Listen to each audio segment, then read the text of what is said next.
Bonjour et bienvenue sur La Cabane, le podcast où on parle de tout et de rien.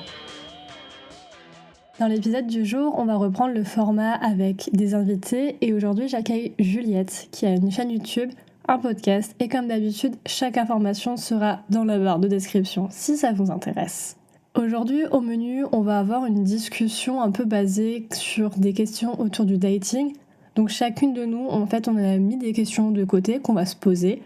Vous avez donc mes questions qui seront posées à Juliette dans cette première partie d'épisode et les questions que Juliette m'a posées en retour sur son podcast qui sera en ligne dès demain jeudi. Et avant de vous laisser avec l'épisode, juste une petite précision, mais n'hésitez pas à laisser un commentaire ainsi qu'une note pour juger et évaluer l'épisode de podcast, ça aide énormément. Et voilà, je vous laisse avec notre conversation. Moi je m'appelle Juliette, j'ai une chaîne YouTube où je parle surtout de livres, sinon c'est beaucoup de vlogs, ce genre de choses. Et j'ai aussi un podcast où je parle de santé mentale, développement personnel, choses de la vie on va dire. Alors la première question c'est vraiment le truc genre un peu bateau, mais est-ce que t'es plus en mode les opposés s'attirent ou qui se ressemble s'assemble? Ok, je sens 5 minutes pour... Vas-y, je t'en prie. Je pense plutôt... qui se ressemble s'assemble. Ok. Parce que je pense que quand t'es trop opposé, enfin par exemple si t'as pas du tout la même manière de communiquer, t'as pas la même manière de montrer ton amour, etc. Au bout d'un moment, juste ça se comprend pas et ça matche plus. Que si tu te ressembles sur ce genre de choses, bah forcément ça va tout seul, je pense. En fait, j'ai l'impression que c'est vraiment un peu un 50-50 parce que autant, si tu forcément sur la communication, si tu te ressembles, bon bah ça marche. Mais de l'autre côté, je trouve sur d'autres trucs, quand tu te ressembles trop... Enfin, je sais pas, j'aime bien l'idée de se dire, vite fait, tu te complètes. Mais effectivement, sur les gros points, la communication et tout, s'il y en a un, il lance des laissés-parler en criant et que l'autre est genre, mais vous, ça, c'est un peu violent.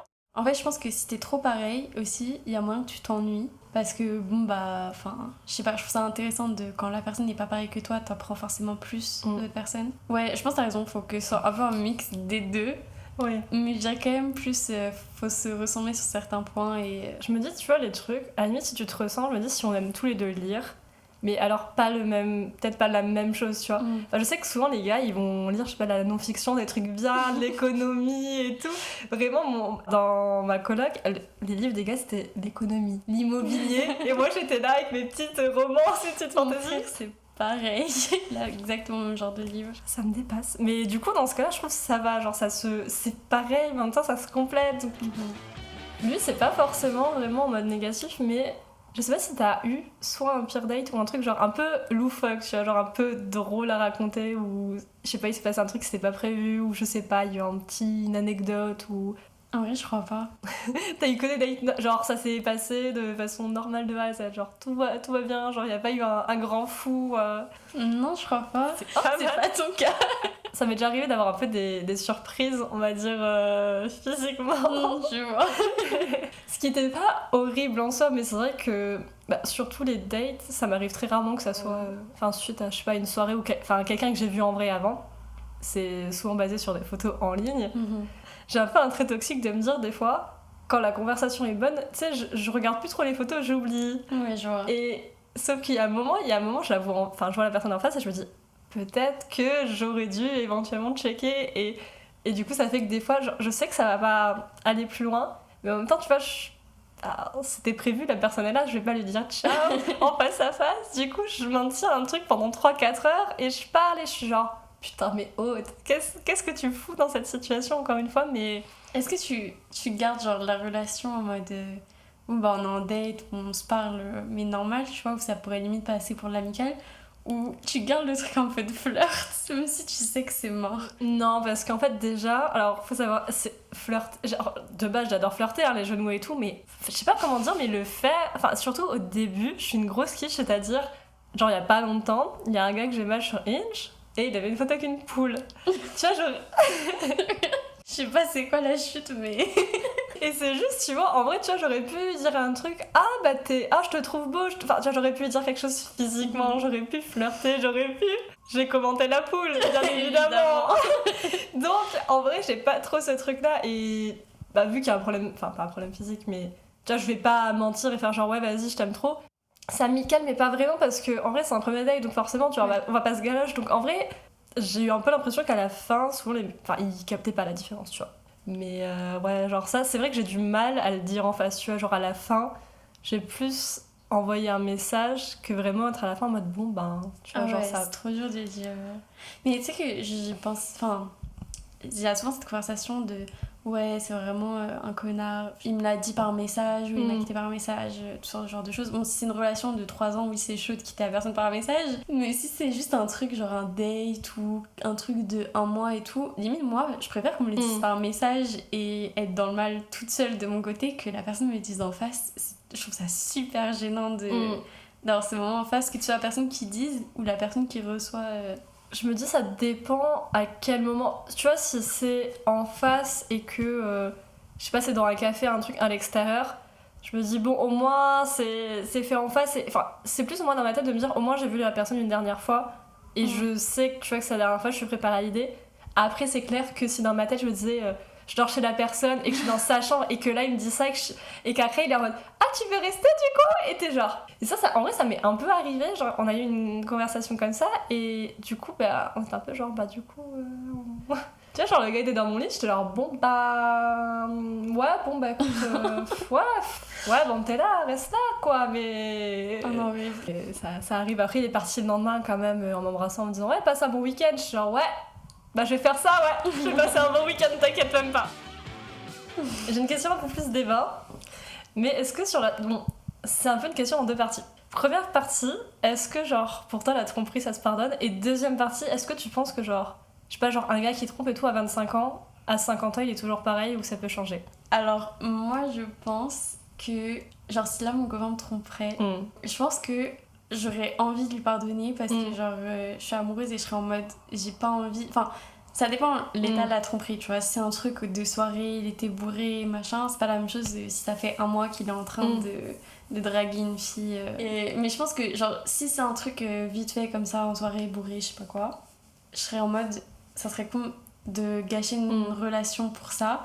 Mais je pense qu'au final, je lui ferais plus confiance, je serais tout le temps en train de me remettre en question, de me poser 1 milliard de questions, et du coup, au final, la relation, elle deviendrait toxique. Donc je pense que dans les faits, je serais obligée d'arrêter la relation. Je pense que un mec, s'il trompe une fille, il peut la retromper après, mais ça veut pas dire qu'il trompera sa prochaine copine. Ok. Voilà. C'est mon avis. Là-dessus, je suis assez d'accord parce que Enfin, j'ai un peu l'impression... De toute façon, les mecs, ils savent ce qu'ils veulent. Donc, en vrai, s'il y en a une qui va le tromper et pas l'autre, ok. Après, je pense aussi, c'est un peu une question de période d'âge. Enfin, je me dis, un gars qui a trompé, qui était ado ou quoi, je me dis, bon, tu vois, entre guillemets, les jeunes, il peut évoluer.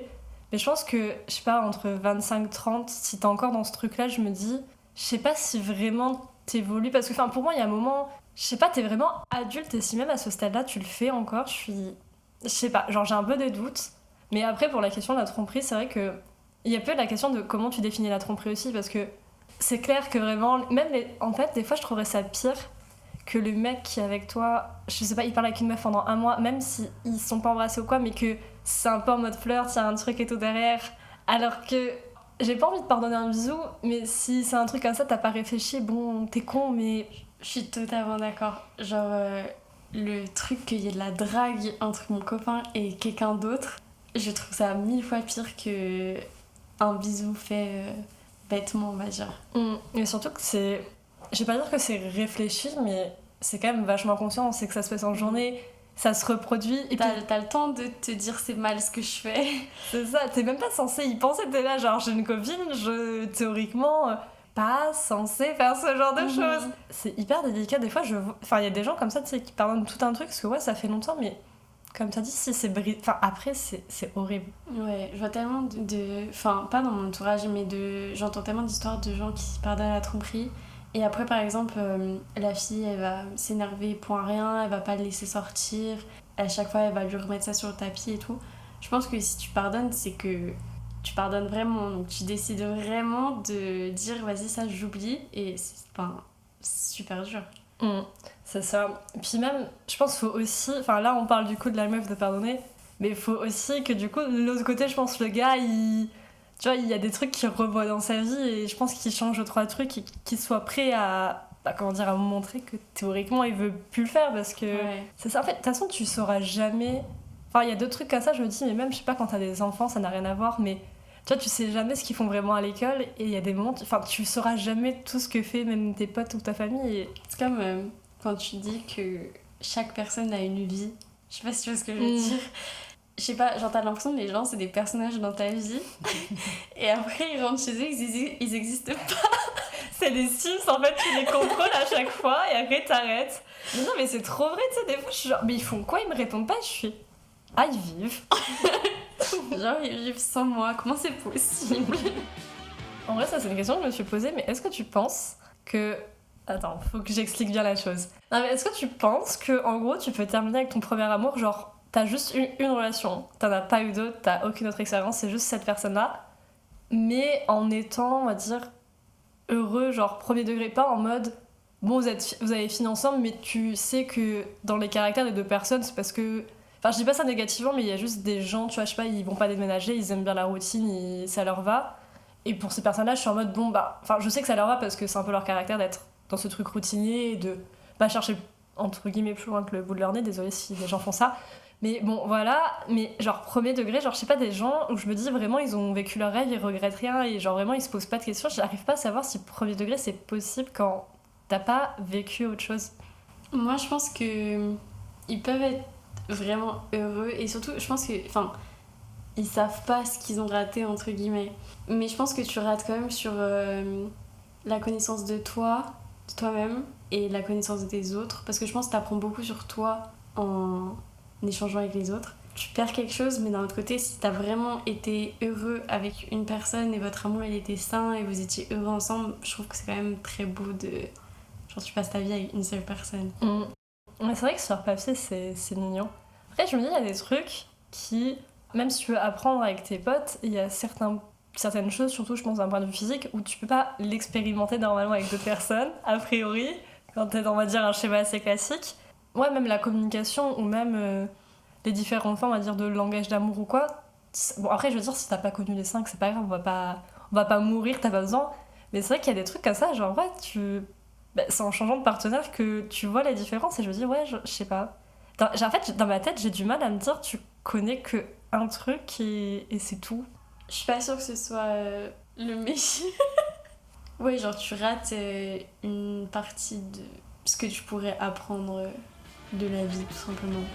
Dans la même idée débat, est-ce que tu penses, genre pas forcément pour une première relation ou un truc sur le court terme, mais vraiment une vraie relation basée sur le long terme et tout, est-ce que les relations à distance, t'en penses quoi? En fait, ça dépend parce qu'il y a tellement de paramètres différents. Est-ce que c'est une relation qui commence à distance? Est-ce que c'est quelque chose qui devient à distance? Je pense qu'il y a aussi une différence de... Il y a la distance et tu sais, par exemple, s'il y a une des personnes qui part faire une année à l'étranger pour ses études, on sait que c'est 1 an à l'étranger et après vous allez retrouver. Mais si c'est la personne vit dans un autre pays et tu sais pas quand est-ce que vous allez pouvoir vous retrouver, que vous voyez une fois par an durant votre relation, je sais pas, moi je trouve que c'est beaucoup de peine inutile.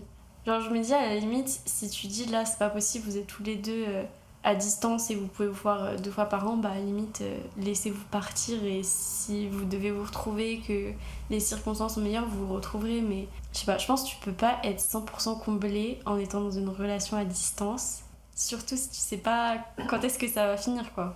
Mais en fait, j'ai vraiment du mal à me dire, parce qu'en fait, je sais pas toi, mais en termes de fréquence déjà, je pense dire une fois toutes les semaines, c'est un peu, on va dire, idéal. Je pense que tu peux un peu étendre quand tu sais que la personne est loin. Mais déjà, au-delà de 1 fois par mois, et encore 1 fois par mois, je trouve que c'est quand même 12 fois dans l'année. Enfin, je veux dire, c'est déjà pas beaucoup. Je suis d'accord. Au-delà de ça, c'est vraiment... Déjà, c'est compliqué. Et en plus de ça, bon, faut ajouter les frais de transport, blablabla, blablabla. Même quand tu sais... Enfin, en vrai, tu vois, je me dis, t'es avec un mec pendant 10 ans, il te dit, je pars 6 mois. Bon, je vais l'attendre, ça va, je peux faire un peu d'effort. C'est vrai qu'un truc qui est déterminé ou indéterminé, mais où tu sais que tu vas pas voir la personne pendant des semaines...